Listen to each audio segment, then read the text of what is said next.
Okay, this is day 47 review.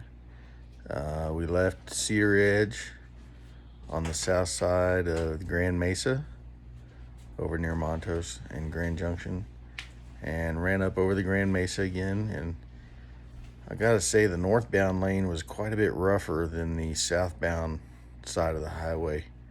There were quite a few places where the pavement was broken up or had like frost heaves in it where there might be a 2 or 3 inch drop or rise in the pavement, sometimes mid corner. Sometimes you hit it perpendicular, sometimes you hit it at an angle. So you really had to pay attention. It's a pretty nasty edge trap sometimes. The trees were beautiful, although there were, like I said, there were a lot of places where the trees have already dropped all their leaves. It was really kind of cool having the leaves flutter all through the air and everything and blow up off the road, if you had a car in front of you or something. There were more cows on the road again today. I don't recall seeing any deer, bears, or anything like that, but did come around a fairly quick corner and herd of cows, fresh cow pies in the road. So it's kind of, you wouldn't want to hit one of those. That'd be bad. But still pretty cool. Nice evening. Got down into the canyon on I think it's 3:30. It also shows a 65 on the map, but it's the part of the road that takes you to I-70, and that's just a really cool road. I mean, really huge canyon walls, big cliffs. Hopped on I-70, and that section of I-70 is pretty cool. I mean, it's not much fun being in traffic, but the scenery is also pretty cool. The Colorado River is going through there. And we had talked about going over and doing the Colorado National Monument again just for fun, but I figured we'd rather get on over to Moab quicker earlier in the day and maybe do some riding around here and check out some stuff. So we're going through Grand Junction and see a cloud of smoke and a ton of people on the side of the road, and notice it's a BMW, Harley, KTM, gas dealership. Kind of an odd combination. So we thought, wow, that'd be kind of cool. Let's go see what they're doing. They're having some kind of big event. Well, it took forever to find the next exit and get turned around and then get back to it. We actually followed a Harley guy that seemed to know where he was going to get there. And there was quite a few people there, and they had live music, and they had a barbecue truck set up, and apparently they were doing a demo ride for all kinds of bikes. I didn't sign up for any of that. They did have the, what's it called, the Pan America, the Harley adventure bike that came out a while back. They did have one of those there that you could ride. Daniel and I were going to go test ride some 890Rs until Daniel found out that you had to be 18 to do it, and he's only 17, and I was like, well, I'm not going to go do it by myself. I'd rather ride the 1250 GS Rally, but that might make me spend 25 grand I don't have. Anyway, we hung out there for a while, and it was pretty cool. They had a dude, I don't know what kind of bike, it was probably some kind of hopped up Sportster or something, but he was doing all the burnouts, and I don't think I saw him do any wheelies or stoppies. It was pretty much I saw just quite a few wheelies. okay. He was just doing monster. The back tire never stopped smoking. Let's just put it that way. It didn't matter what he was doing. The back tire was smoking, whether he was stopping, going, turning, spinning, whatever. So it was pretty cool. And of course, they had some aftermarket exhaust on there, and it was really loud. Lots of little kids, little boys sitting there like, ooh. So that was neat. Started talking to one of the sales girls that worked there. She was asking me some questions about, because we're standing there in full gear, only people in the place wearing gear. And she mentioned something about a salesman running into some kids on 390s, and then she connected, the dots and realized that was us. And I guess it was a week ago, Sunday, when we were coming down from Rangeley into Grand Junction. We stopped in Fruta, whatever they call it. And while I was inside, the kids were talking to a dude outside, and he wanted to take pictures of their bikes because he was a salesman at a local dealership, he said. Well, it turns out he was, and he had gone back to the dealership, and he said something to the other people there about how he'd met these people traveling, and the kids were on 390s, and they were on this big, huge trip, blah, blah, blah, and she figured out that was us. So spent some time talking to her about the trip and what we're doing, and talking about the 390 and everything. Yeah, I think Sarah might have got a little depressed because they had a pretty bike that looked just like hers sitting there that was spotless and clean and all nice like hers used to be. But, whatever. That's what happens when you have an adventure. It's a tool and you use the tool and sometimes they get worn. It's not like my bike's looking real pretty right now, that's for sure. Still having trouble. The stupid Denali lights, the bottom ones just went out.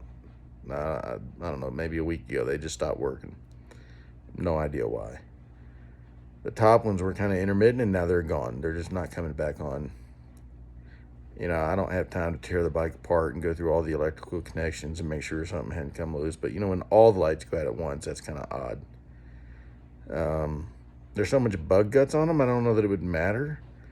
Man, yesterday, I don't remember what we did. We did a lot of riding yesterday, that long loop down Lake City and everything, and the bugs were just something else. And my headlight, you could hardly see my stock headlight because there were so many bug guts on it.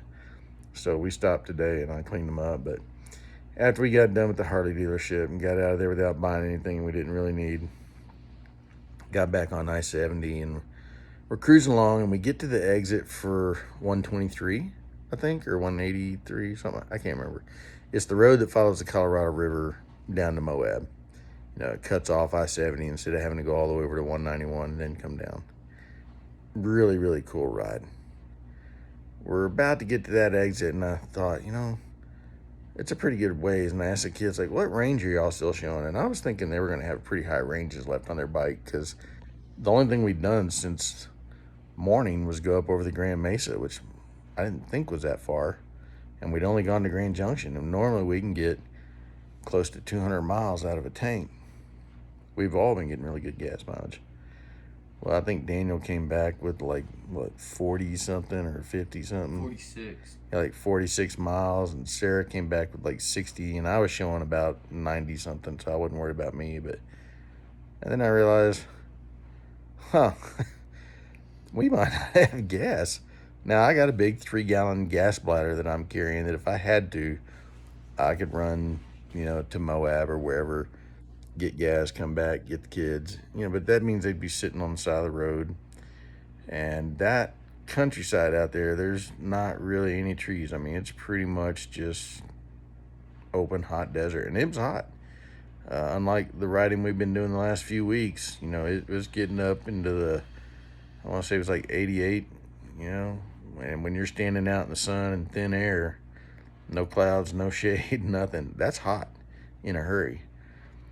So we pulled off on the exit, went up underneath the freeway and parked in the shade and got on the GPSs and looked for nearest gas, which I think was a place called Thompson Springs, which was almost over where 191 meets I-70. And it was, I think, 37 or 38 miles or something like that. So we dropped our speed down to about 70, and stayed in the slow lane, which really wasn't a problem. Not that many people were actually running the speed limit. Speed limit was 80. We had been running about 77. Really, really windy.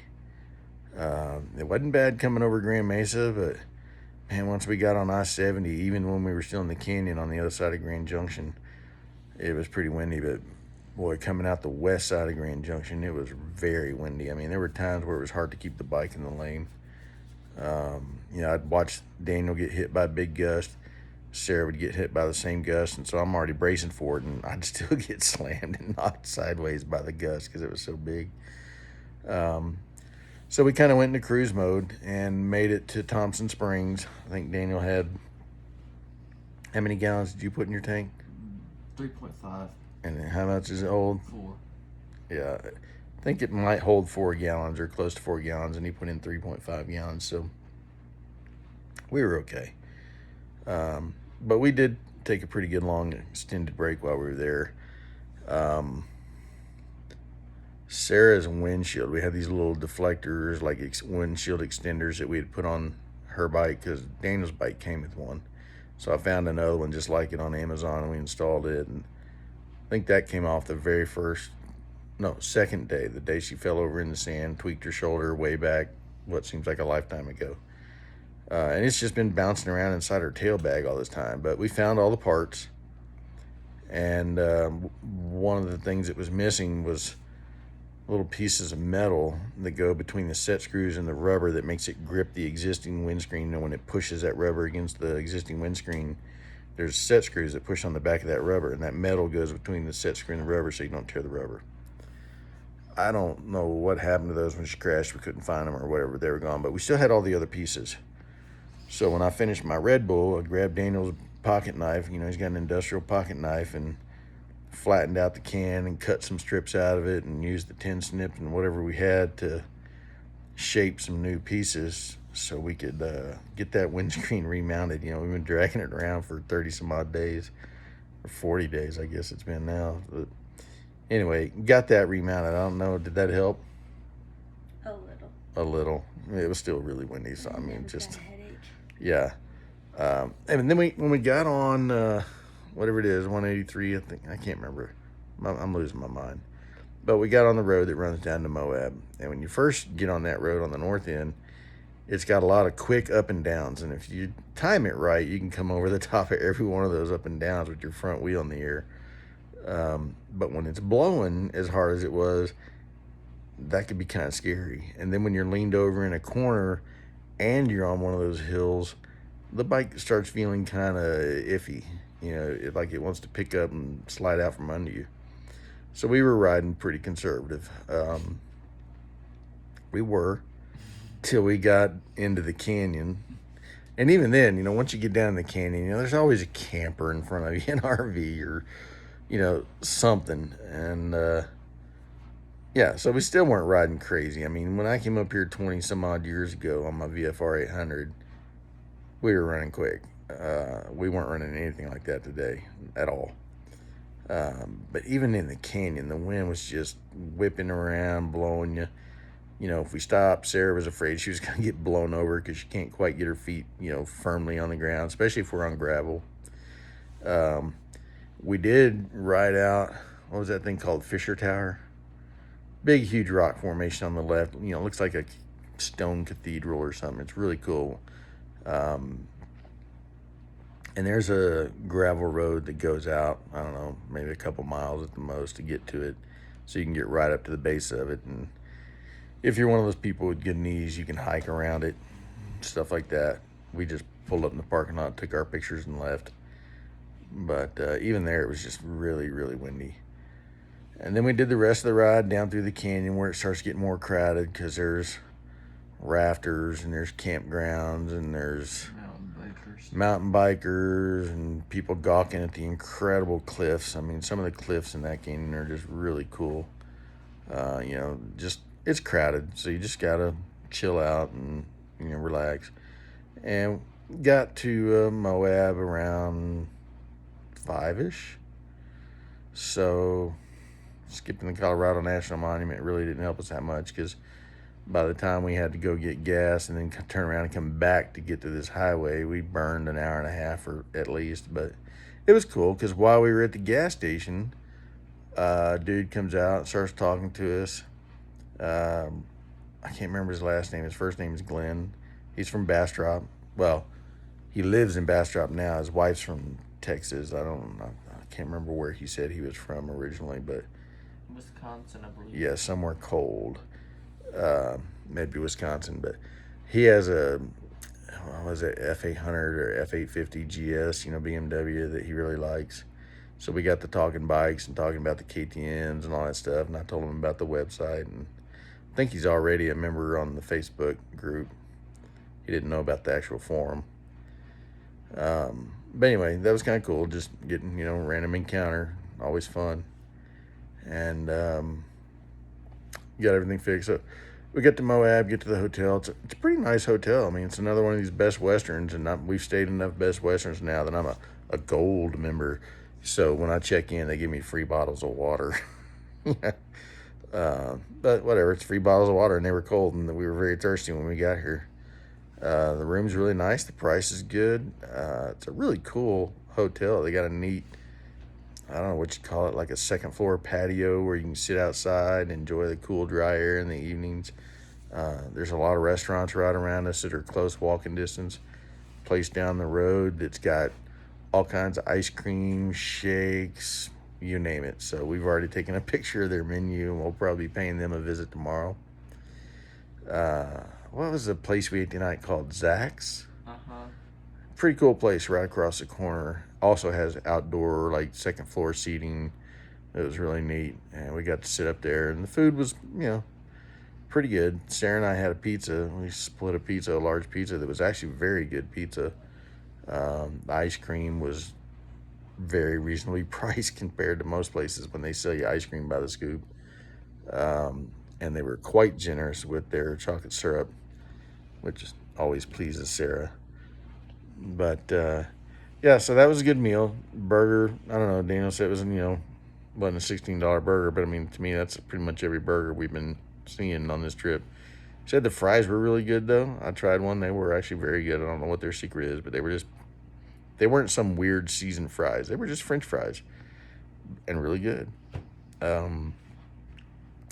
After dinner, we just went and hung out on the second floor patio area here at the hotel. And I've been trying to catch up on ride reports, uploading pictures and stuff like that. We actually have been having a horrible time getting decent internet. I mean, the whole time we were in Montrose, you were in Cedar Edge, it was like all I could do to upload a single video. It would just take so long. It was ridiculous. And it didn't matter if I had 3 bars of 5G or if I was using the hotel Wi-Fi. I don't know what was going on, but now that we're here in Moab, it seems to be a little better. I've been able to upload all of the day reviews except for this one, and all my little short videos of stuff we've seen, things like that. And I've been able to upload some, I don't know, a day or two of pictures. The second day 34, because I have 2 day 34s in my report because I screwed up my day numbering. But the second one where we end up in Ten Sleep, got that uploaded. So we're going to be hanging out here in Moab for a couple days. The original plan was to just get a Jeep for tomorrow and then head out Monday morning. But you got to pick up the Jeeps after 8 o'clock. You got to have them back by 6 p.m. So, yeah, it's a bummer.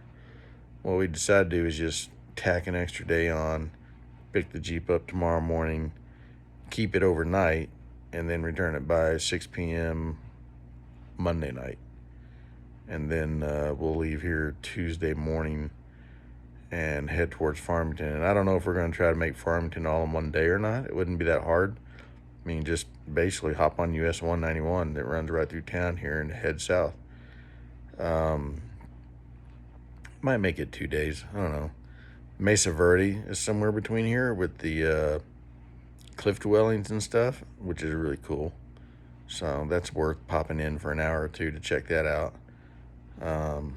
But we need to get back. Sarah wants to get back in time for Fair on the Square in Huntsville, which is a big deal.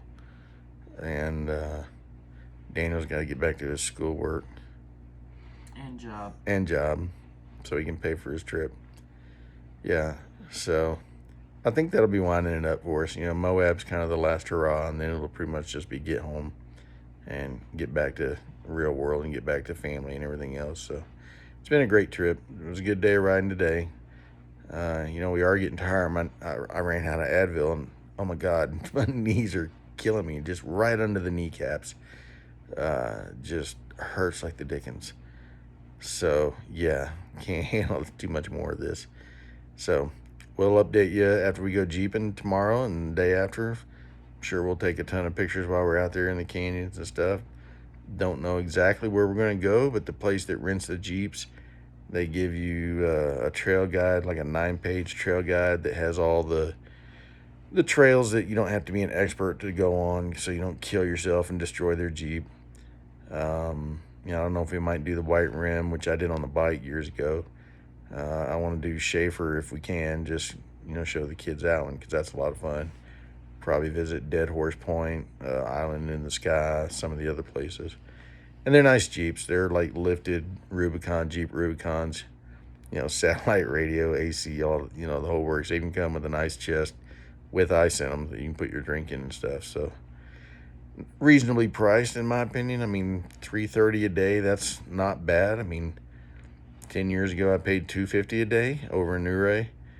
So yeah, it's cheaper than getting a side by side. I mean, the side by sides, they're cool, they're fun, and all that, but they're $500 a day. So yeah, I'll do the Jeep. Anyway, we'll keep you posted and let you know what happens after we get out there. Daniel's a little bit bummed because you got to be 25 or older to drive the Jeep. So we'll see how it goes. Bye.